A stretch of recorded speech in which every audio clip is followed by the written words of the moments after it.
கர்த்தருடைய பரிசுத்தமான நாமம் மகிமைப்படுவதாக. ஆசீர்வாதமான ஒரு நல்ல மாலை வேளையிலும் வேத தியான நிகழ்ச்சியின் வழியாக உங்களை சந்திப்பதில் மிகுந்த சந்தோஷம். ஒவ்வொரு புதன்கிழமை மாலையோடும் இந்த வேத தியான நிகழ்ச்சியை வெளியிடுவதில் மகிழ்ச்சி அடைகிறேன். ரோமருக்கு எழுந்த நிருபத்தை நாம் தியானிக்க தொடர்ந்து இருக்கிறோம். இன்றைக்கும் இந்த தியான பகுதியை கர்த்தர் ஆசீர்வதித்து தர தலைவனை சொல்லிக்கிறார். பரிசுத்த பிதாவே, இன்றைக்கு நாம் தியானிக்க போகிற என்னுடைய வேதத்தை எங்களுக்கு விளக்கி காண்பியும் வார்த்தையை கொண்டு எங்களோடு பேசும் இயேசுவின் நாமத்தில் பிதாவே, ஆமென். கர்த்தர் நல்லவர். கடந்த வாரத்தில் ரோமர் 1ஆம் அதிகாரம் 7ஆம் வசனம் வரைக்கும் கடந்த வாரத்தில் தியானித்து நிறைவு செய்வோம். நம்முடைய விசுவாசத்திற்கு கீழ்ப்படியப்படும் பொருட்டு ஆண்டவர் கிருபையையும் அப்போஸ்தல ஊழியத்தையும் அருள் செய்திருக்கிறார் என்று சொல்லி பவுல் சொன்னதை தியானித்தோம். இன்றைக்கும் 8 முதல் 11 வசனங்களை தியானிக்க ஆவியானவர் உதவி செய்வார். 8வது வசனம் இப்படி சொல்லுகிறது: உங்கள் விசுவாசம் உலகமெங்கும் பிரசித்தமாகிறபடியினாலே முதலாவது நான் உங்கள் எல்லாருக்காகவும் இயேசு கிறிஸ்து மூலமாய் என் தேவனை ஸ்தோத்திரிக்கிறேன். அப்போஸ்தலன் பவுல் எல்லா நிருபங்களையும் எழுத ஆரம்பிக்கும் பொழுது அந்த சபைக்கு, அந்த விசுவாசிகளுக்கு வாழ்த்துறையாக அவருடைய புகழ்ச்சிக்கான காரியங்களை குறித்து பேசுவதை நீங்கள் வாசிக்க முடியும். ஆனால் அதற்கு பிற்பாடு அவனுடைய குறைகளை சுட்டி காண்பிக்க தவறுகிறதில்லை. இது நம்முடைய இரட்சகரிடத்திலிருந்து நாம் அறிந்து கொள்ள முடியும். 7 சபைகளுடைய விளக்கங்களை படித்தீர்களானால் ஆரம்பத்தில் அந்த சபையுடைய நல்ல பண்புகளை சொல்கிறார். அதன் பின்பு அந்த சபையுடைய குறைகளை சுட்டி காண்பிக்க மறந்து விடுகிறது. நம்முடைய புரிந்து கொள்ள வேண்டும். நம்முடைய நல்லதையும் நம்முடைய கெட்டதையும் சொல்லுகிறவர்கள் தான் நம்மை நேசிக்கிறார்கள். ஆமென். நல்லதை மட்டும் சொல்லிட்டே இருக்கக்கூடாது. நம்மகிட்ட இருக்கிற கெட்டது இனங்களை குறைகளை சுட்டி காண்பித்தால் நாம் திருந்தி கொள்வதற்கு அது உபயோகரமாக இருக்கும். அப்படி போலவே இந்த இடத்துல ரோம சபையில் உள்ள விசுவாசிகளின் விசுவாசத்தை குறித்து பவுல் சொல்லுகிறார். இந்த விசுவாசம் என்ன செய்கிறதா? உலகம் எங்கும் பிரசித்தமாகிறது. இந்த வார்த்தையை படிச்ச உடனே ஆச்சரியமா இருந்துச்சு. எனக்குள் இருக்கிற விசுவாசம் உலகம் எங்கும் பிரசித்தமாகிறது. எப்படி? நான் கர்த்தரை விசுவாசிக்கிற விசுவாசம் அல்லது எனக்குள்ளே தேவன் வைத்திருக்கிற விசுவாசம் உலகத்துக்குள்ளே எப்படி பிரசித்தமாகும் என்று வேதத்தை நீங்கள் ஆராய்ந்து பார்ப்பீர்களானால் ஏராளமான சான்றுகள் இருக்கிறது. ஆபிரகாமின் விசுவாசத்தை குறித்து படித்திருப்பீர்கள் அல்லவா?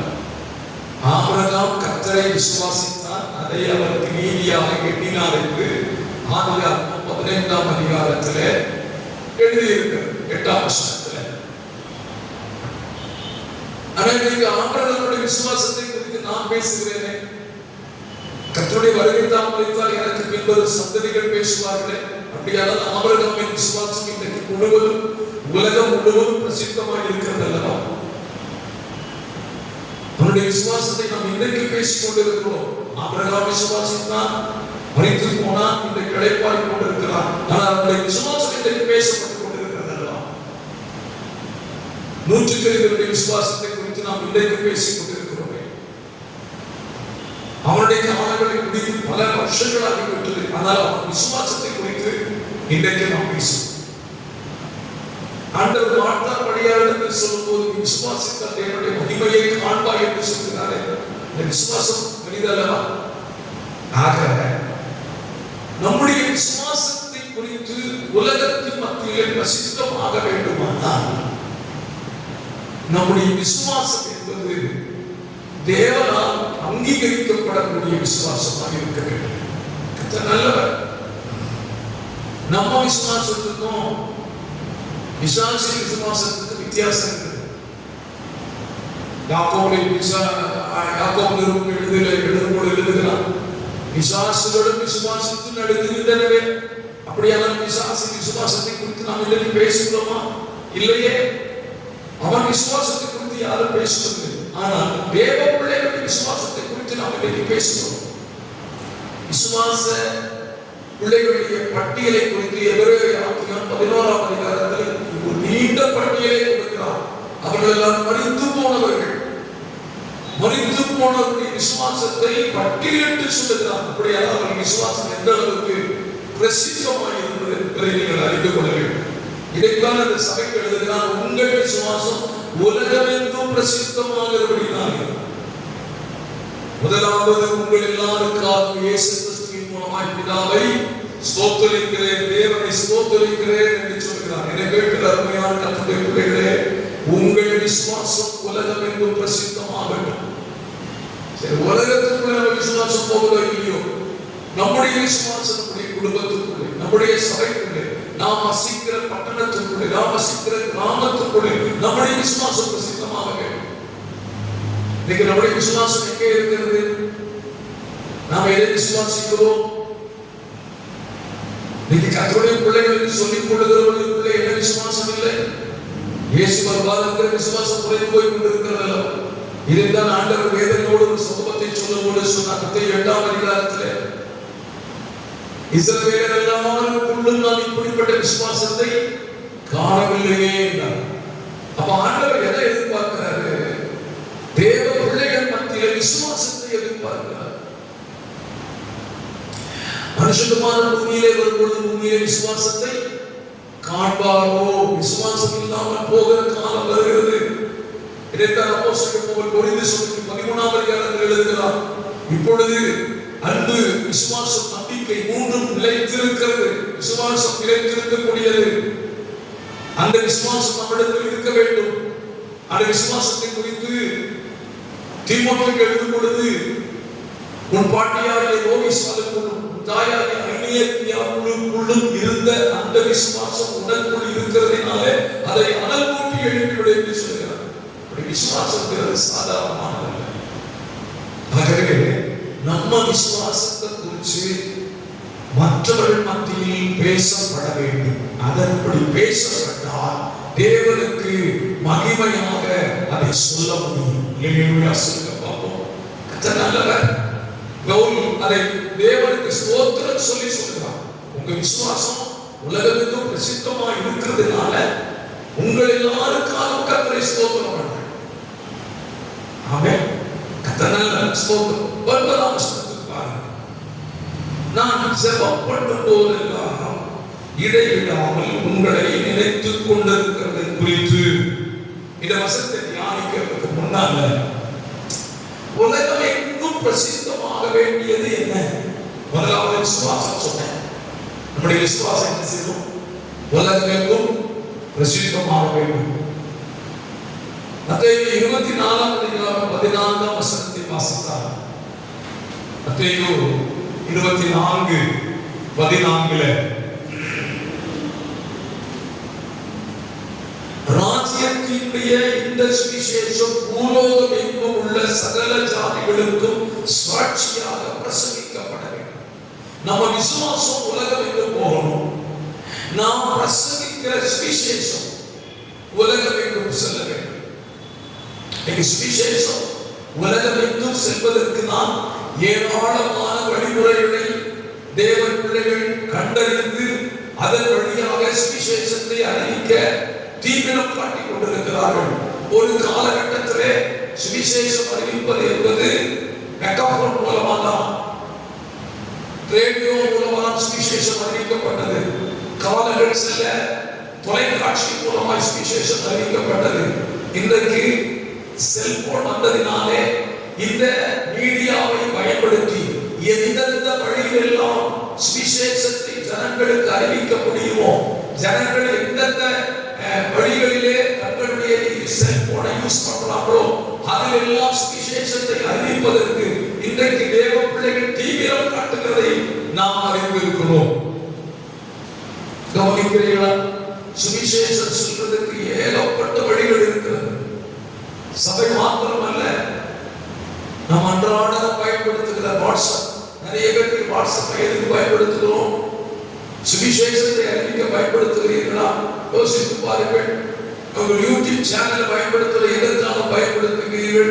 அநேகர் யூடியூப்பை வருமானத்துக்கு பயன்படுத்துகிறார்கள், சுவிசேஷம் அறிவிப்பதற்கு அல்ல. ஸ்தோத்திரம். இன்ஸ்டாகிராம் எதற்கு பயன்படுத்துகிறீர்கள்? ஏராளமான ஸ்தோத்திரம் வலைத்தளங்கள் இருக்கின்றன. இதையெல்லாம் எதற்கு பயன்படுத்துகிறோம்? கிறிஸ்தவர்கள், கிறிஸ்தவ பிள்ளைகள், ஊழியர்கள் அதை வசனத்தை அறிவிப்பதற்காக பயன்படுத்துகிறார். நான் அடிதினமும் கர்த்தருடைய வார்த்தையை அதில் அனுப்பிக் கொண்டே இருக்கிறேன். யாருக்காவது ஒருவருக்காவது சுவிசேஷம் சொல்லட்டுமே. தினந்தோறும் வாட்ஸ்அப்பில் மெசேஜ் அனுப்பி கொண்டிருக்கிறேன், யூடியூப்ல மெசேஜ் அனுப்புகிறேன். எதற்காக? ஒருவராவது சத்தியத்தை ஒரு நாள் கேட்டுவிட வேண்டுமே. கேட்கிற கர்த்தருடைய பிள்ளைகளே, எப்படி சுவிசேஷத்தின் விசுவாச உலகம் என்று போகுதோ அப்படி போலவே தேவனுடைய சுவிசேஷம் உலகமெங்கும் செல்ல வேண்டும் என்பதிலே நாம் கவனமாக இருக்க வேண்டும் என்பதை உங்களுக்கு சொல்லிக் கொடுக்கிறேன். ஆமென். ஸ்தோத்திரம். கர்த்தர் நல்லவர். அப்போஸ்தலர் பவுல் ரோம சபைக்கு எழுதும் பொழுது 16ஆம் அதிகாரத்திலே ஒரு வசனத்தை எழுதுகிறார். ரோமர் 16ஆம் அதிகாரம் அதனுடைய 19வது வசனம், 16:19 அந்த சபையை குறித்து சொல்லுகிறார். உங்கள் கீழ்ப்படிதல் யாவருக்கும் தெரிய வந்திருக்கிறது. நம்முடைய விசுவாசம் உலகெங்கும் தெரியணும், சுவிசேஷம் உலகெங்கும் தெரியணும். நாம் தேவனுக்கு கீழ்ப்படிவது எல்லாருக்கும் தெரிந்திருக்கிறது. இயேசு பிதாவுக்கு கீழ்ப்படிந்தார், எல்லாருக்கும் தெரியும்ல. பிலிப்பியர் எழுதுகிறார் அல்லவா, கீழ்ப்படிந்தார், மரண வழியெங்கும் தன்னை தாழ்த்தினார், பிதாவுக்கு கீழ்ப்படித்தார். நம்முடைய கீழ்ப்படிதலை குறித்து இன்னைக்கு உலகம் பேசுகிறதா? ஒரு சின்ன உதாரணம் சொல்றேன். கிறிஸ்தவர்களாக இருக்கிற நாம் கவனிக்க வேண்டும். நாம் தேவனுக்கு கீழ்ப்படிய வேண்டும். நாம் வாழ்கிற இந்த உலகத்திலே அரசாங்கம் சில கட்டளைகளை, விதிகளை விதிக்கத்தான் செய்கிறது. அதற்கு நிறைய பேர் கீழ்ப்படிகிறது இல்லை. சிலர் பார்த்தீங்கன்னா வீட்டுக்கு வரி கட்டாமே காலத்தை ஓட்டுவாங்க, தண்ணி வரி கட்டாம காலத்தை ஓட்டுவாங்க, வாகனத்துக்கு இன்சூரன்ஸ் போடாம வண்டி ஓட்டுவாங்க. இதுக்கெல்லாம் நம்ம கீழ்ப்படிதான் ஆகணும். உலகத்துல தான் இருக்கிறோம். நம்ம யாரும் அவ்வளவு போயிடுச்சாங்க. அலுவலகத்துக்கு போயிட்டா நமக்கு அங்க லைசன்ஸ் கத்த கொடுத்துருவாரு. அங்க போய் நம்ம வாழணும்னா அங்க உள்ள வார்த்தை கீழ்ப்படுத்திதான். ஆகவே நம்முடைய கீழ்ப்படுதலை குறித்து உலகம் பேசுகிறது. ஆகவே இந்த உலகத்தில் பேசப்பட வேண்டிய காரியங்களை கவனத்தில் கருத்தில் கொண்டு அதற்கு ஏற்ற வாழ்க்கை வாழுங்கள். கர்த்தருடைய ஆசீர்வதிப்பார். இப்ப நீங்க ஒவ்வொரு வசனங்களை பாருங்க. எனக்கு அது பிடிச்சா ரொம்ப பிடிச்சிருக்கு. ஸ்தோத்திரம். நான் ஜெபம் பண்ணும் போதெல்லாம் இடைவிடாமல் உங்களை நினைத்துக் கொண்டிருக்கிறேன் என்று. ஒரு ஆச்சரியமான காரியம். இன்னைக்கு அநேகர் அப்படிலாம் இல்லை. அது இந்த வசனத்தை பவுல் எழுதுகிறார். நான் பவுலை வைத்துக் கொண்டு 2 தரப்புக்கு பேச விரும்புகிறேன். பவுல் எப்படி எழுதுகிறார்? பவுல் ஜெபம் பண்ணும் போதெல்லாம் யாரை நினைக்கிறார்னா ரோம விசுவாசிகளை நினைவு கூறுகிறார். நீங்கள் ஊழியர்களா இந்த வார்த்தையை கேட்டால் நீங்க ஜெபிக்கும் போதெல்லாம் உங்க சபை விசுவாசிகளை நினைவு கூறுவீர்கள். ஒரு செகண்ட். நீங்க நிறைய பேருக்கு விசுவாசிகளுடைய வீடுகளை கேட்டாலே தெரியாது. அவங்க வீடு எங்க கேட்டா சர்ச்சைக்கு வராங்க, காணி கொடுக்குறாங்க, வீடு தெரியாது. அவங்க நம்ம வீட்டுக்கு போல இருந்தா அவங்களோட தொலைபேசியில அட்ரஸ் கேட்டு போவாங்க. அவ்வளவு பரிதாபம்.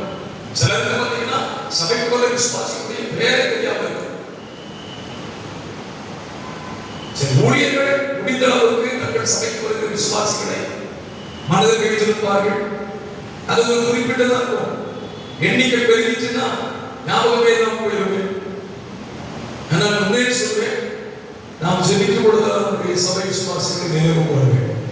நல்லது. இதை கேட்கும் போது நீங்க நினைக்கலாம், பாஸ்டர் நீங்க எங்களை நினைக்கிறீங்களா கேட்டீங்களா? ஆமா, என்னுடைய ஜெபங்களில் உங்களை நினைவு கூறுவேன்.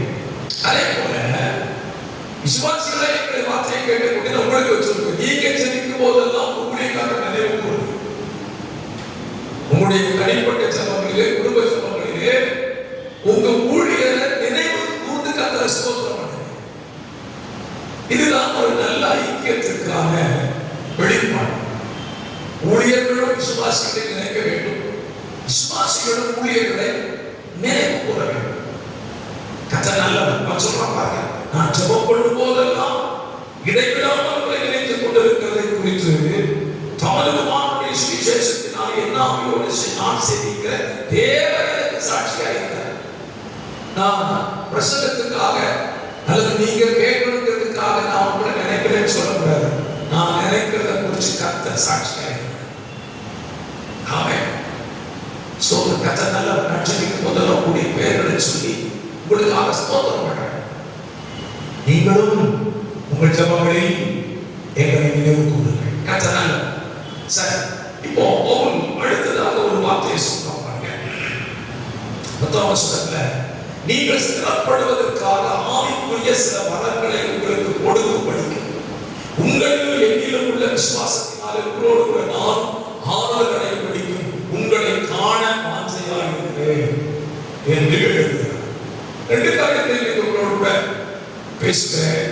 ஒன்று, ரோம விசுவாசிகளுக்கு சில ஆவிக்குரிய வரங்களை கொடுக்க விரும்பினார் என்று பவுல் எழுதுகிறார். ஆவிக்குரிய வரங்கள், அந்த வரத்தை கொடுக்கும்படி அந்த விசுவாசிகளை காண வாஞ்சையாக இருக்கிறார் என்று எழுதுகிறார்.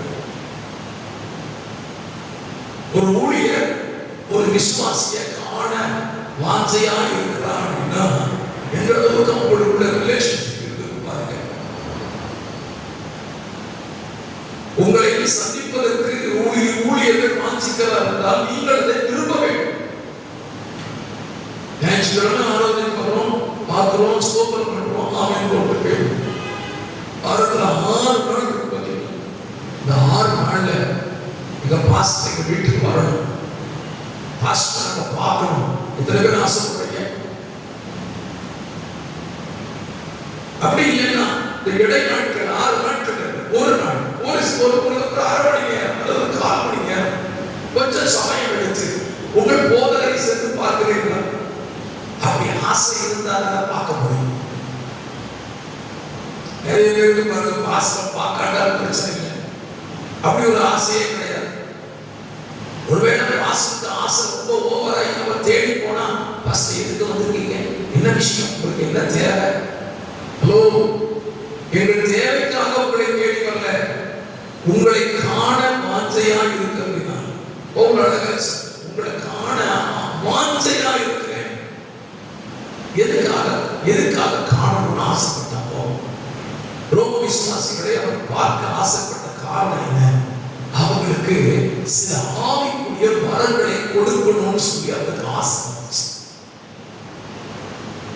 பாருங்க, இந்த ஆவிக்குரிய வரம் அப்படின்னு சொன்னாலே ஒரு கேள்வி எழும். அது இந்த ஆவிக்குரிய வரம்.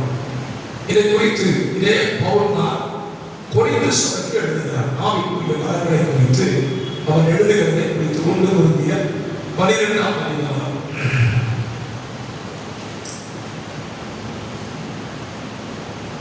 4ஆம் வசனத்தில் சொல்லுகிறார் பாருங்க, வரங்களின் வித்தியாசம் உண்டு, ஆவியானவர் ஒருவரே.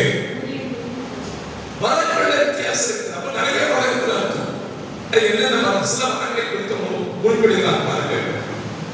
8ஆம் வசனம் முதல் 10ஆம் வசனம் வரைக்கும் சில வரங்களை நம்ம சொல்லலாம்.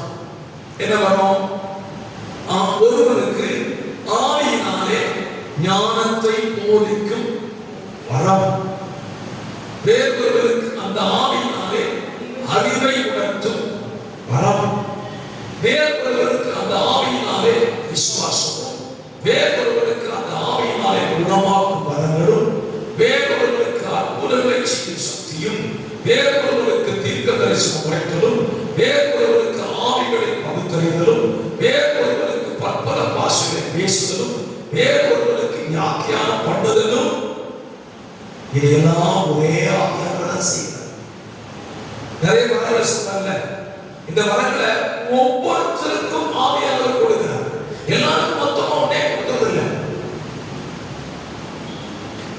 நம்ம வாழ்க்கையில இந்த ஆவிக்குரிய வரங்களை நம்ம அதிகமா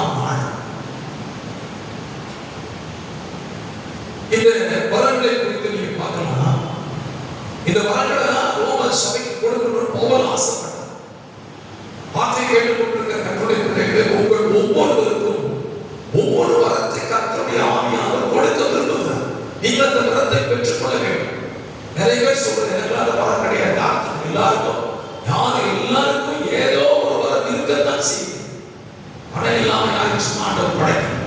பிசாசுக்கு ஒரு வரம் தெரியுமா? பிசாசுக்கு ஒரு வரம் இருக்குது. நம்ம அந்த வரத்தை கண்டுபிடிக்கணும். பிசாசுக்கு ஒரு வரம் தெரியுமா? தேவ பிள்ளைகளை எப்படி விளக்கணும், அது அவனுக்கு ஒரு வரம். எப்படிப்பட்ட ஆணையை விளக்கணும்? சாதாரண ஆண் கிடையாது. தேவன் சாயலில் படைத்த ஆதாம் ஏவாளையை விளக்கணிச்சான். நம்மெல்லாம் ஏமாத்தோம். ஆதாம் ஏவாளுக்கு கிடைச்ச வாக்கு என்ன தெரியுமா? தேவனோடே நடந்தவர்கள். நம்ம தேவனை தரிசிக்க விசுவாசிக்கிறோம். அவங்க தேவன் கூடவே சஞ்சரித்தவர்கள். தேவன் கூட சஞ்சரித்தவர்களையே விளக்கக்கூடிய வல்லமை இருந்துச்சு. இன்னைக்கும் தெரிந்து கொள்ளப்பட்டவர்களை விடப்படும்படி அவன் எவ்வளவு முயற்சி செய்கிறான் பாருங்க. அந்த பிசாசுடைய மரங்களை குறிச்சு பேசினா அது சப்ஜெக்ட் ஆகவே போயிடுவேன். ஒரு உதாரணம் சொல்றோம். பிசாசுடைய மரத்தை பாருங்க. இஸ்ரவேல் ஜனங்களை சாபத்தினால் செய்து விட முடியாது என்பதை துலையாமல் கண்டான். அவங்களை சபிக்கவே முடியாது அப்படின்னு அவன் கண்டான். ஆனா அவன்கிட்ட இன்னொரு கிருபை இருந்துச்சு. சாத்தான் கொடுத்த வரம் இருந்துச்சு. என்ன வரம் தெரியுமா? இந்த இஸ்ரவேல் ஜனங்கள் எந்த விஷயத்துல வீக்கா இருக்கிறான் நாம் கண்டுபிடிச்சிருக்கோம். நீ இஸ்ரவேல் புத்தருடைய சரித்திரத்தை படித்தீங்கன்னா இந்த வீக்ல ரொம்ப மோசம். இந்த காரியத்துல என்ன காரியம்? கொஞ்சம் அழகு எங்க அதிகமா இருக்கோ அங்க திரும்பும். இது இஸ்ரவேல் ஜனங்கள் இருக்கிற பிரச்சனை. நீங்க இஸ்ரவேல் கோத்திரங்கள் உருவானதில் இருந்து இந்நாள் வரைக்கும் வேத புத்தகத்தை படித்து ஆராய்ந்து பார்க்க கண்டுபிடிச்சோம். அவங்க அழகா இருந்தாலும் விழுந்துருவாங்க. அவங்க அழகா பார்க்கிறவங்களும் விழுந்துருவாங்க. என்ன பிரச்சனை? ஆபிரகாமுடைய மனைவி சாராள் அழகா இருந்தா. அந்த அழகுதான் அவருக்கு பிரச்சனையா மாறிச்சு. யோசேப்பு ரொம்ப அழகா இருந்தார். பிரச்சனை வந்து இஸ்ரவேல் ஜனங்களுடைய பிரயாணத்தை படிச்சு பாருங்க. பிலேயாமுடைய வார்த்தைகளுக்கு உட்பட்டதான பாரா அவன் ஜனம் மோவாபிய ஜனம் ரொம்ப அழகா இருந்தான். இந்த அழகானவர்கள அழகுபடுத்தி இஸ்ரவேல் கோத்திரத்துக்குள்ள உள்ள விட்டான். இஸ்ரவேல் கோத்திரம் தோற்றம்.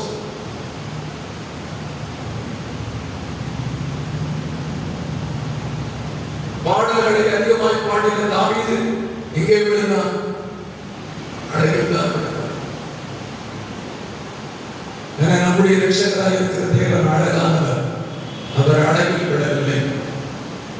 அவர் அழகுவில் அழகா இருந்தார். அவர் அழகை இழந்து நம்மை தெரிந்து கொண்டார். ஆகவே சொல்றேன், அவருடைய மரம் இருக்குது. அந்த மரத்தை நம்ம கண்டுபிடிச்சு அந்த மரத்தில் நம்ம விழாமல் இருக்கிறதுக்காக மிகுந்த கவனமாக சரிங்களா?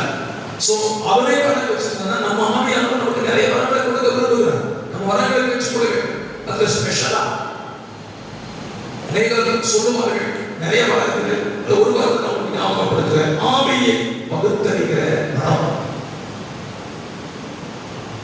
ஆவிகள் நிறைய இருக்குல்ல. ஒருத்தர் பேசும்போதே நம்ம என்ன ஆவியை உடையவன் என்பதை நாம் கண்டுபிடிக்கணும். அந்த கிருபையை பெற்றுக்கொண்டு எல்லாரும் ஞாபகம். உங்க வீட்டுக்கு எல்லாரும் வருவாங்க. நீங்க விசுவாசியுடைய வீட்டுக்கு அந்த சபை போதகர் மட்டுமா வருகிறார்? இல்லவே இல்லை. எல்லா போதகரும் வருகிறார். எல்லா சுவிசேஷரும் வருகிறார். பைபிள் எடுத்துக் கொண்டவர் எல்லாரும் வருகிறார்கள். எல்லாரையும் வீட்டில் ஏற்றி நீங்க சிக்கல்ல மாட்டிக்காத.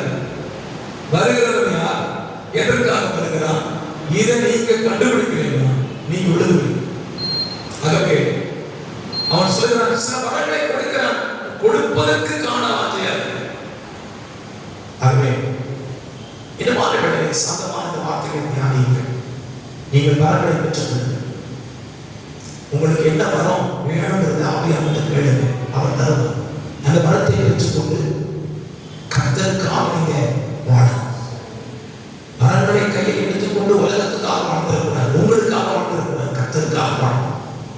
ரோம திருச்சபை ஆரம்பத்தில் பவுலால் போற்றப்பட்டது.